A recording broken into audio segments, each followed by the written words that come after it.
देखिए बच्चों, हम अब इस टॉपिक के अंदर बॉन्ड लेंथ के हवाले से बात करेंगे। बॉन्ड लेंथ से क्या मुराद है? माने दो एटम्स हैं ए और बी, ठीक है ना। इनके पास यकीनन न्यूक्लियस होंगे। माने हमारे पास एक ये एटम है और एक ये एटम है, इन दोनों ने आपस में ओवरलैपिंग की हुई है। इनके दरमियान जो न्यूक्लियस है ना, इनके दरमियान जो न्यूक्लियस है, तो इस न्यूक्लियस के दरमियानी फासले को, इन न्यूक्लियस के दरमियानी फासले को हम बॉन्ड लेंथ कहेंगे, है ना। इस न्यूक्लियस के दरमियानी फासले को हम क्या कहेंगे? बॉन्ड लेंथ कहेंगे, ठीक है ना। अब बॉन्ड लेंथ हमारे पास इंतहाई अहम पार्ट प्ले करता है प्रॉपर्टीज ऑफ द मॉलिक्यूल को डिटरमिन करने के लिए, है ना। प्रॉपर्टीज ऑफ द मॉलिक्यूल को डिटरमिन करने के लिए ये इंतहाई अहम पार्ट प्ले करता है। बॉन्ड लेंथ किन चीजों पे डिपेंड करती है, फैक्टर्स क्या हैं, ये हमारे लिए बहुत अहम है, इनको जरा याद रखना बहुत जरूरी होगा। तो हम फैक्टर्स के ऊपर ही प्रिसाइज करेंगे बहुत ज्यादा। जैसे कि बॉन्ड लेंथ की अगर हम बात करें तो एटम का रेडियस, बॉन्डेड एटम का रेडियस जितना बड़ा होगा बॉन्ड लेंथ उतनी ज्यादा होगी। यानी मानो अगर मैं एक एलिमेंट फिक्स कर लूं, एज्यूमिंग हाइड्रोजन, है ना, एज्यूमिंग हाइड्रोजन, तो down the group bond length increase करती है। Down the group bond length क्या करती है? इंक्रीज करती है, ठीक है ना। बॉन्ड लेंथ इंक्रीज करती है। अच्छा, इसी तरह अगर हम बॉन्ड ऑर्डर के ऊपर चले जाएं, number of bond between the two atoms, है ना। बॉन्ड ऑर्डर का मतलब क्या होता है? Number of bond form between the two atoms, दो एटमों के दरमियान बनने वाले बॉन्ड्स की तादाद। बॉन्ड लेंथ बॉन्ड ऑर्डर पे इनवर्सली प्रोपोर्शनल है। बॉन्ड जितने ज्यादा होंगे, एटम एक दूसरे से उतना करीब होंगे, ओवरलैपिंग उतनी ज्यादा होगी, न्यूक्लियस उतना क्लोज आएंगे, उनके दरमियान फासला उतना कम हो जाएगा, बॉन्ड लेंथ कम हो जाएगी, है ना। बॉन्ड लेंथ कम हो जाएगी।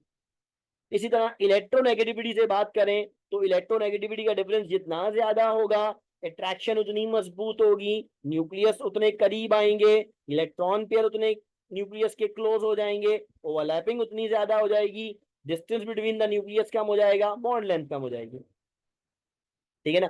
अच्छा, एक हाइब्रिडाइजेशन के लिए बड़ी अहम बात बनती है, और वो क्या बच्चों? पी करेक्टर जितना ज्यादा होगा बॉन्ड लेंथ उतनी ज्यादा होगी।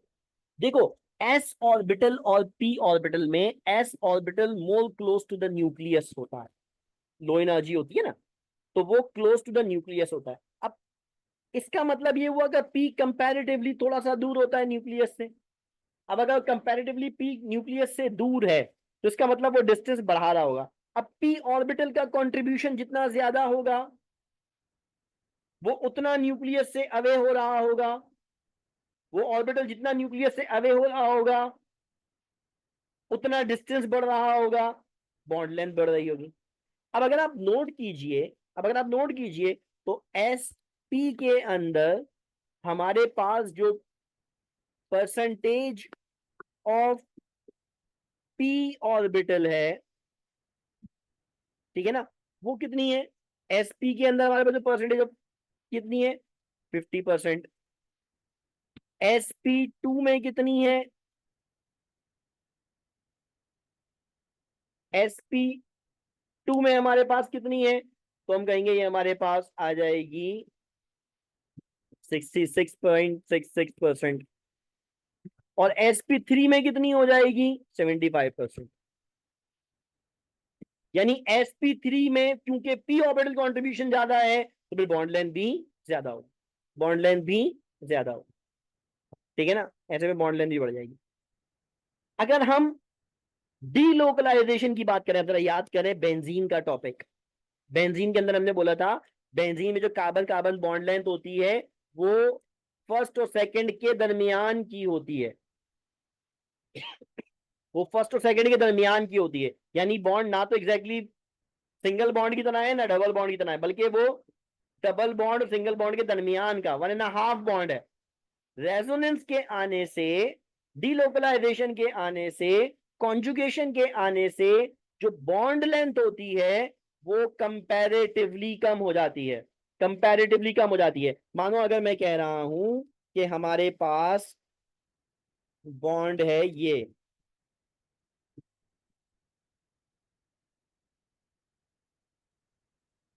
ठीक है, एज्यूमिंग के हमारे पास ये बॉन्ड लेंथ है 1.34, ये है 1.34, ठीक है ना, एंगस्ट्रॉम।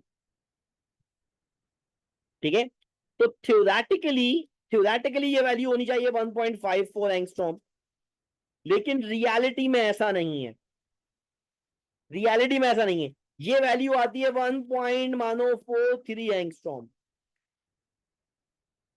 यानी सिंगल बॉन्ड से छोटी,